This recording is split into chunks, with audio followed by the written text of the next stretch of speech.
이스라엘의 여로보암 왕 제20년에 아사가 유다 왕이 되어 예루살렘에서 41년 동안 다스리니라. 그의 어머니의 이름은 마아가라, 아비살롬의 딸이더라. 아사가 그의 조상 다윗같이 여호와 보시기에 정직하게 행하여 남색하는 자를 그 땅에서 쫓아내고 그의 조상들이 지은 모든 우상을 없애고 또 그의 어머니 마아가가 혐오스러운 아세라상을 만들었으므로 태후의 위를 패하고 그 우상을 찍어 기드론 시내가에서 불살랐으나 다만 산당은 없애지 아니하니라. 그러나 아사의 마음이 일평생 여호와 앞에 온전하였으며 그가 그의 아버지가 성별한 것과 자기가 성별한 것을 여호와의 성전에 받들어 드렸으니 곧 은과 금과 그릇들이더라.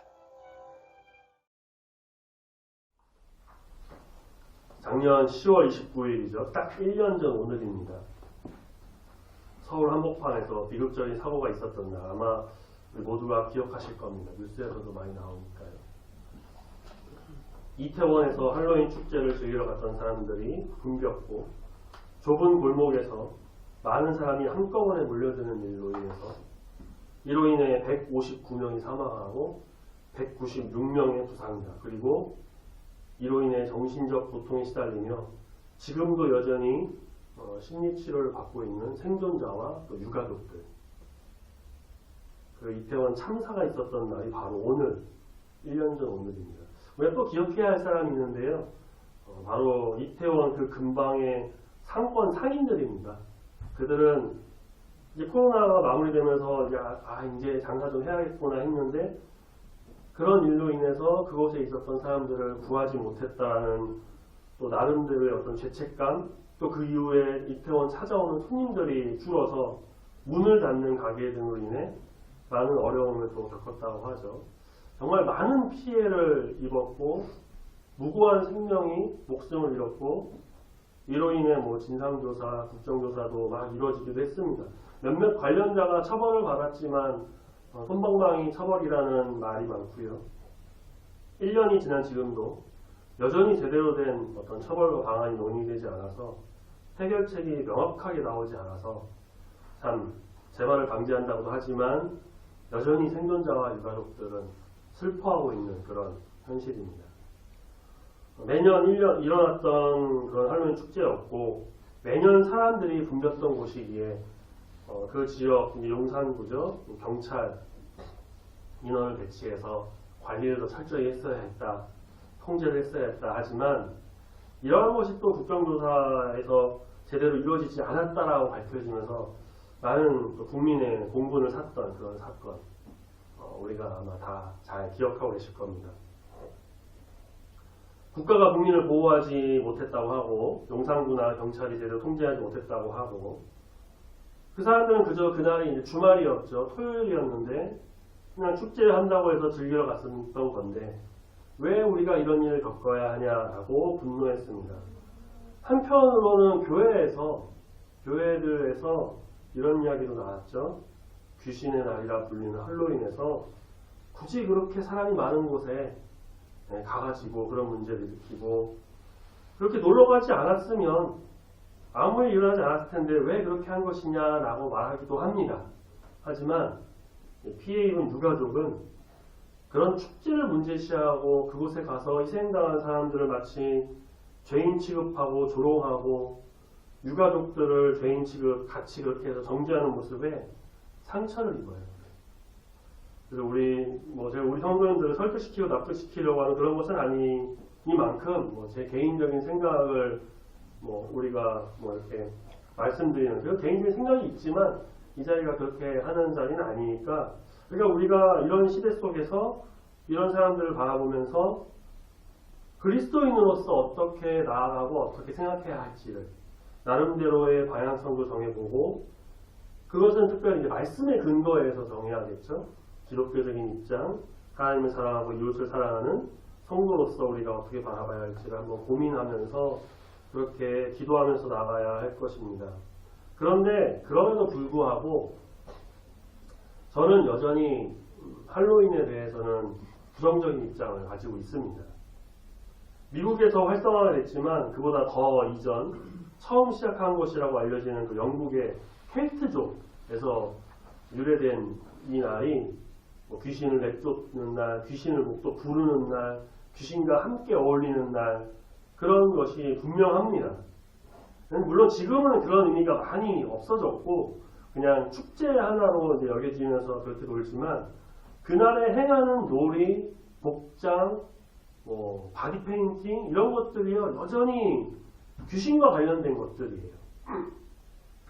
연예인들이 이제 할로윈에 모여서 막 파티를 좀 많이 하는데 그런 연예인을 바라보면서 일반인들을 더 부추기는 그런 느낌도 좀 들고요.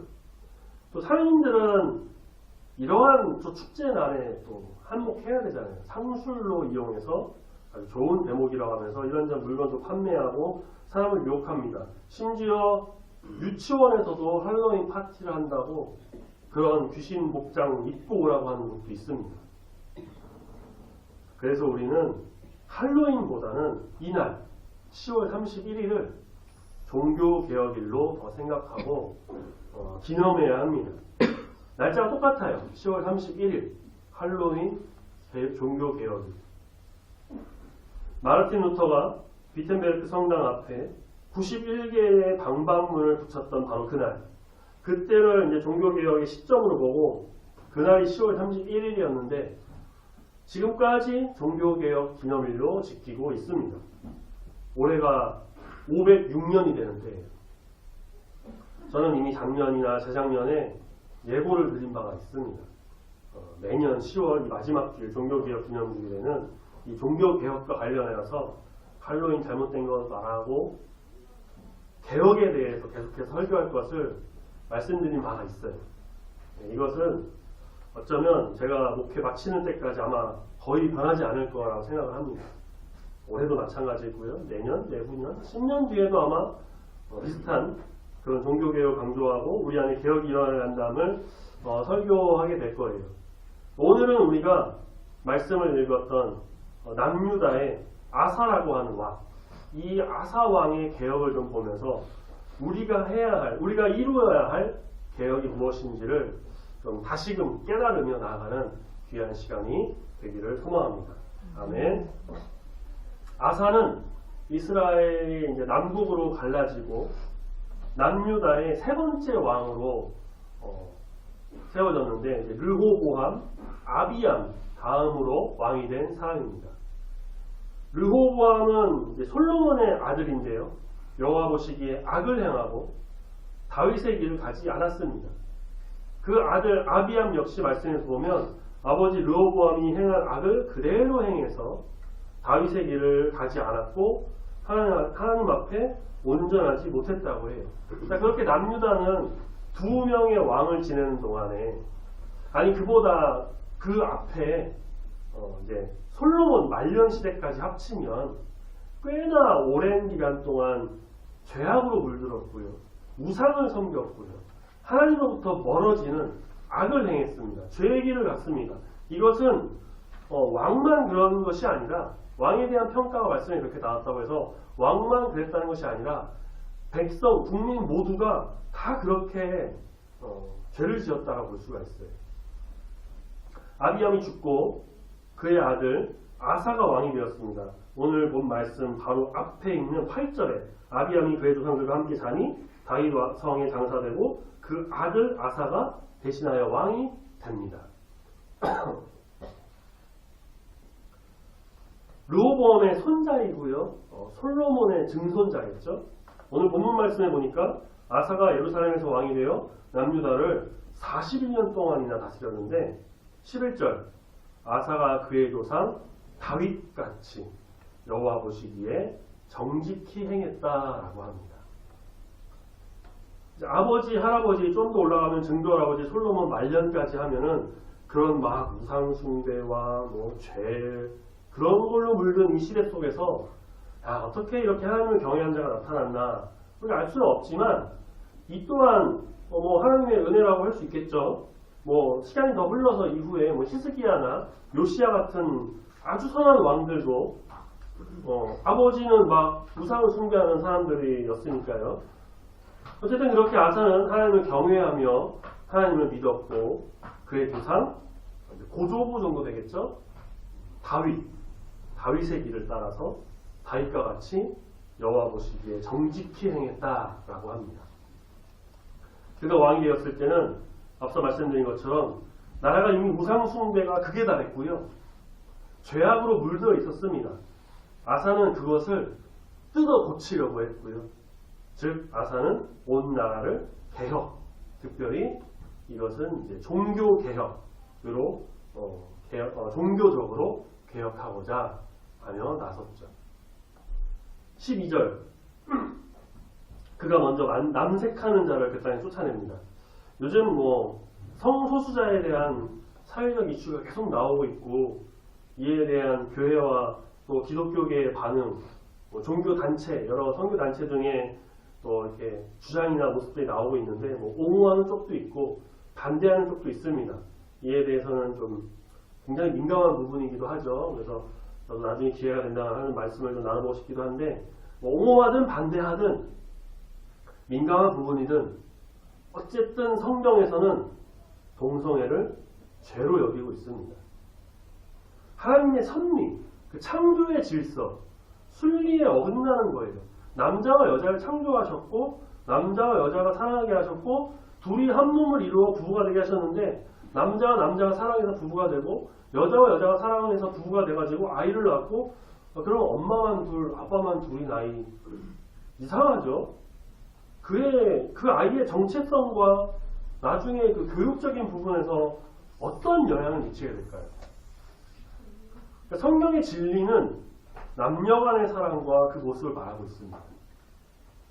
남색이라고 하는 것은요, 남자끼리 나누는 성행위로 이방 신전의 남자 사제와 제사 의식의 하나로 이루어지는 어떤 성행위를 비롯한 동성끼리 매춘 행위를 포함하는 말입니다.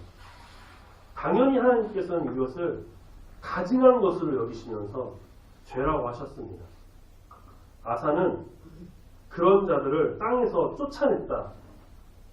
이건 그런 사람들이 이제 이미 남유다 땅에 많이 있었다는 것을 의미하겠죠. 남색하는 자를 쫓아냈다는 것, 그들뿐만 아니라 동성애를 하는 매춘부 모두를 다 내쫓아 버렸다라는 것을 의미합니다. 자, 두 번째 그가 한 개혁 말씀해 보니까 또 12절 뒷부분에 그의 조상들이 지은 모든 우상을 없앤 것입니다. 솔로몬이 말년에 이제 이방 여인을 막 아내로 삼으면서 그들이 가져왔던 이방신의 어떤 모형 우상들이 있었고요. 르호보암, 아비암 시대를 지내면서 주변 이제 이방 국가에 섬기는 여러 우상, 신의 모형 여러 가지가 있겠죠. 금송아지도 있고 염소도 있겠고 뱀, 돼지 이런 우상을 비롯해서 알 수 없는 이상한 형상의 신들의 모습이 즐비했을 거예요. 벨제부부라고 하는 그런 신이 있는데 이방 신 중에 이제 파리의 모양을 하는 그런 신이 있고요. 애굽에서 온 신들은 거의가 다 반인 반수의 모습을 하고 있습니다. 이러한 것들을 이제 다 없애버렸는데 불태우든지 부셔버리든지 가루로 만들어 땅에 묻든지 그렇게 했다는 것이에요.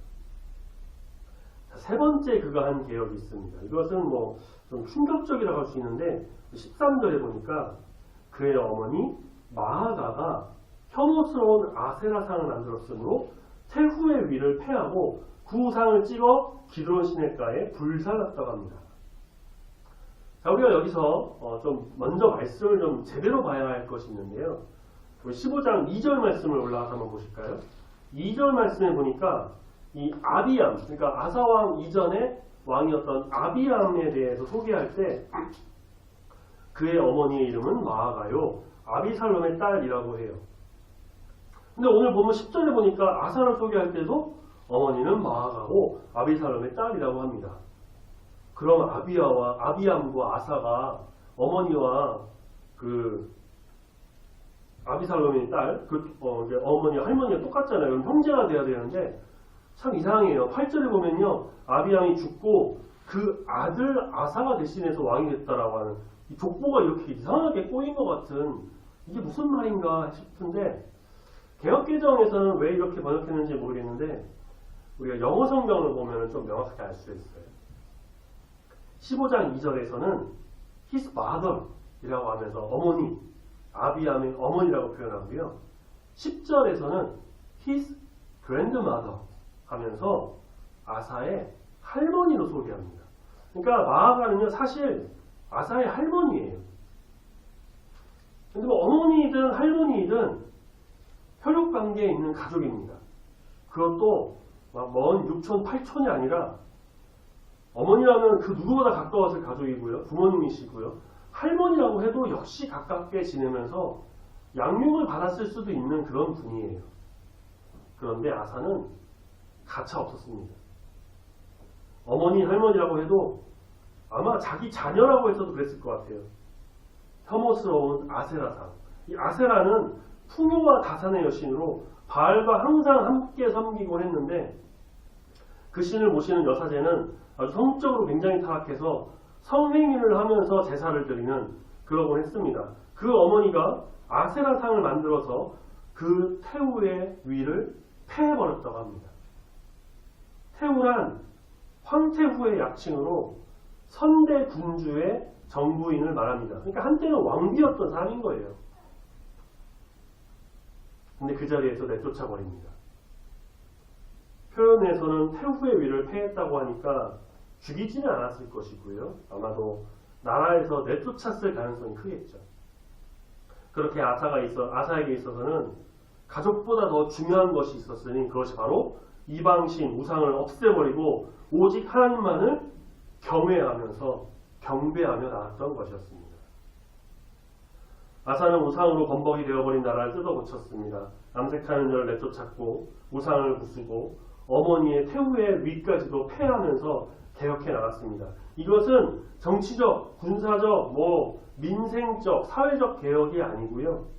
아세가 행한 것은 일종의 종교 개혁입니다. 하나님을 멀리하고 하나님을 섬기지 않고 하나님을 경외하지 않는 이들을 내쫓고 그러한 죄를 다 부숴버리고 어지러운 나라를 뜯어 고쳐서 다시금 하나님을 바라보면서 하나님을 경배하며 하나님 안에서 온전하여지도록 자기 자신뿐만 아니라 이 나라가 모든 백성이 하나님 앞에 바로 서도록 그렇게 개혁하며 만들어 나갔다는 것입니다.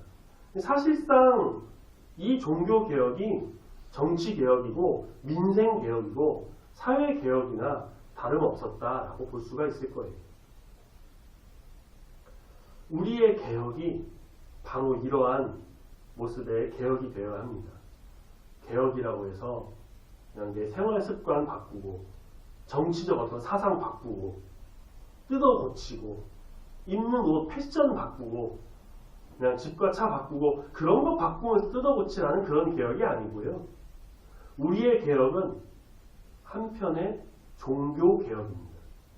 내 안에서 일어나는 종교개혁, 우리의 신앙과 믿음, 마음을 매일매일 뜯어 고치면서 나가야 합니다.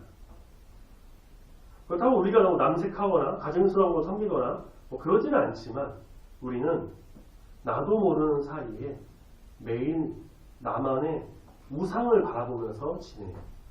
어떤 것이 있을까요? 부모님, 자녀와 같은 가족들, 직장, 사업장, 돈, 취미. 물론 가족 중요합니다. 직장, 돈 있어야 되고요. 적당한 취미 생활은 우리의 삶의 활력을 불어넣기도 하죠. 그렇지만 그 어떠한 것도 하나님보다 앞서 있어서는 안 됩니다. 그 무엇보다도 예수님보다 위의 자리에 있어서는 안 됩니다. 우리의 마음의 왕의 자리에는 하나님이 계셔야 합니다. 우리의 그 왕의 의자에는, 우리 마음속에 있는 왕의 의자에는 예수 그리스도께서 앉으셔서 왕이 되셔서 나를 다스리며 이끌어 나가셔야 합니다.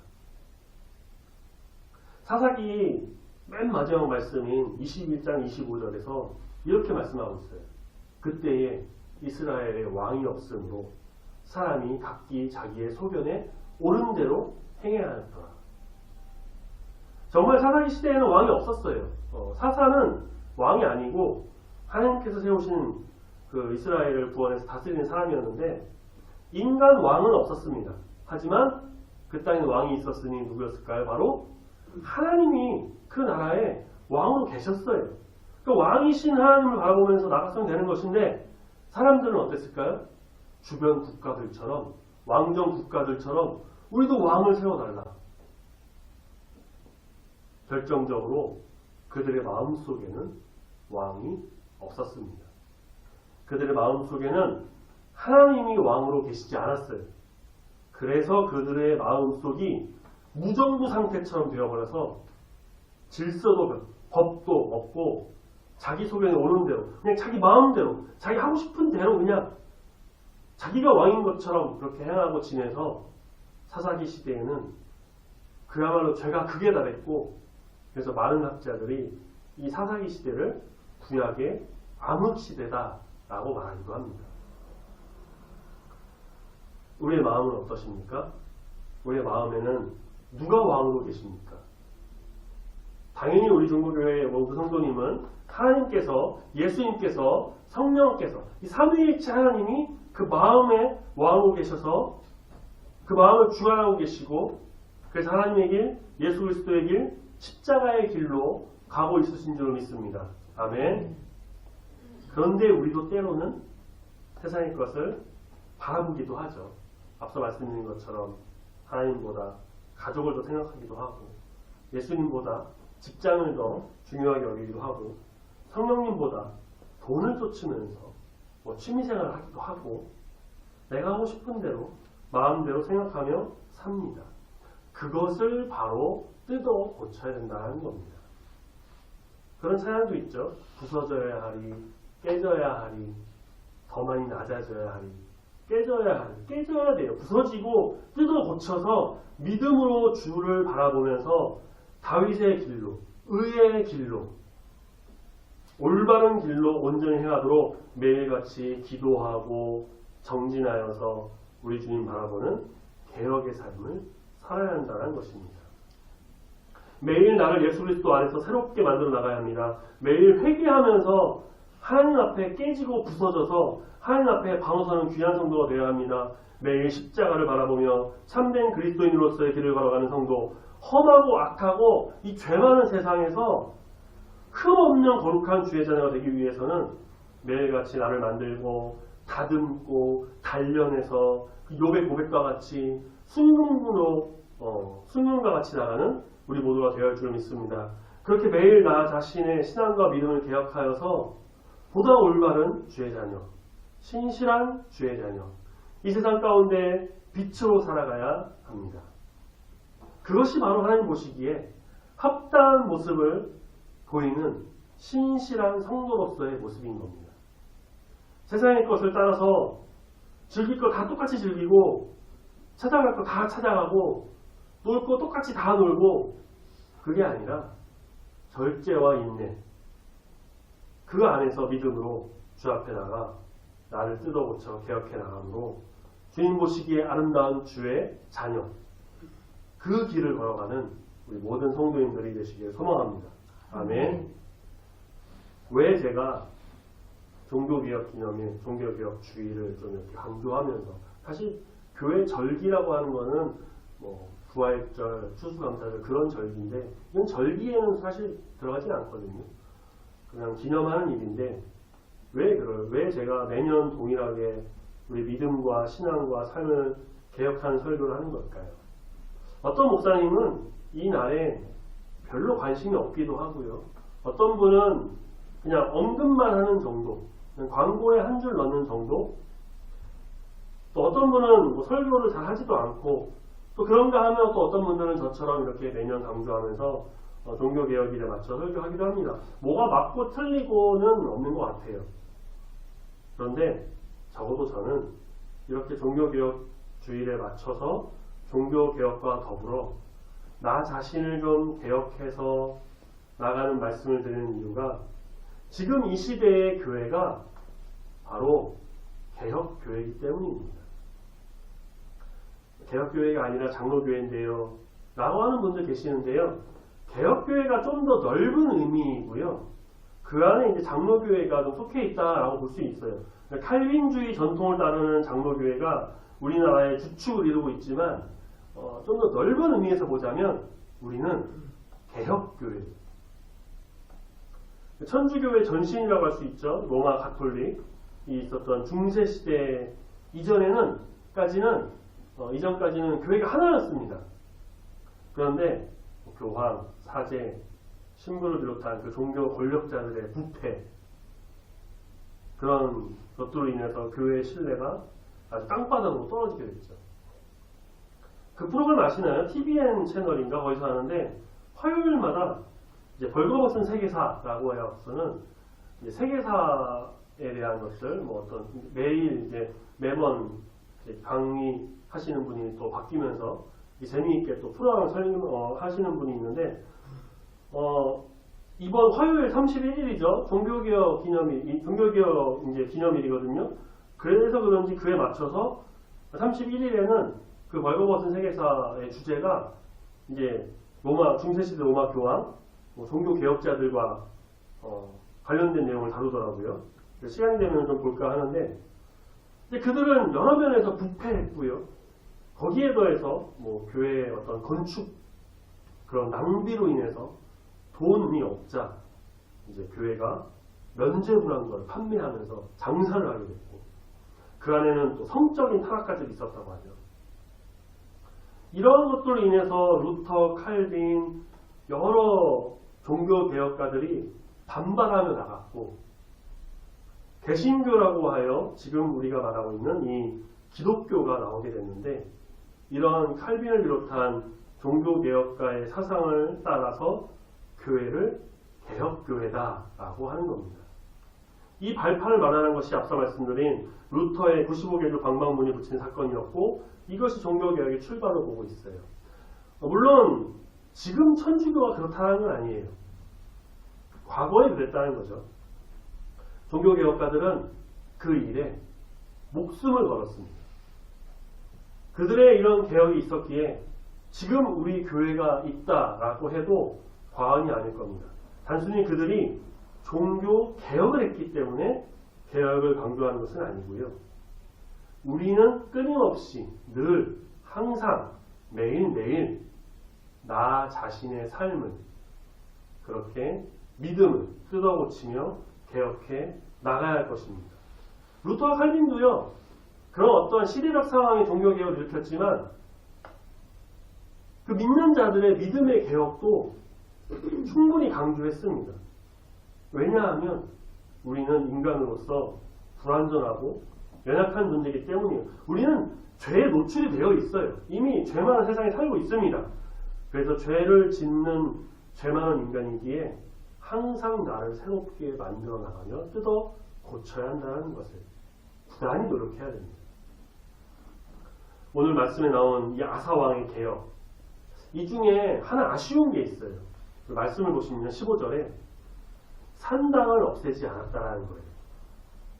산 위에 세워진 신전과 같은 것인데 바알과 아세라 등 우상 숭배하는 곳으로 여겨졌습니다.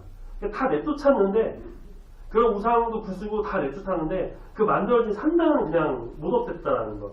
이 산당에서의 예배는 굉장히 타락하고 부도덕한 거였는데 아사왕이 우상 숭배하던 자신의 어머니 혹은 할머니의 자리까지도 패하는 그런 노력을 다 했지만, 종교개혁을 일으켰지만 산당까지 부순 일을 하지 않았다는 것은 조금 아쉬워요. 아쉽긴 하지만 15절 후반부 말씀을 보면 어떻습니까? 그의 말씀에 일평생 여호와 앞에 온전했다. 오늘 설교 제목과 같은 여호와 앞에서 온전하게 나아갔다라고 하고 있습니다. 그 마음과 신앙과 삶을 개혁한 사람은 바로 이런 사람이에요. 일평생 여호와 앞에 온전한, 우리의 일생이, 우리의 일평생이, 우리의 전 삶이 하나님 앞에서 온전한 자가 되기를 소망합니다.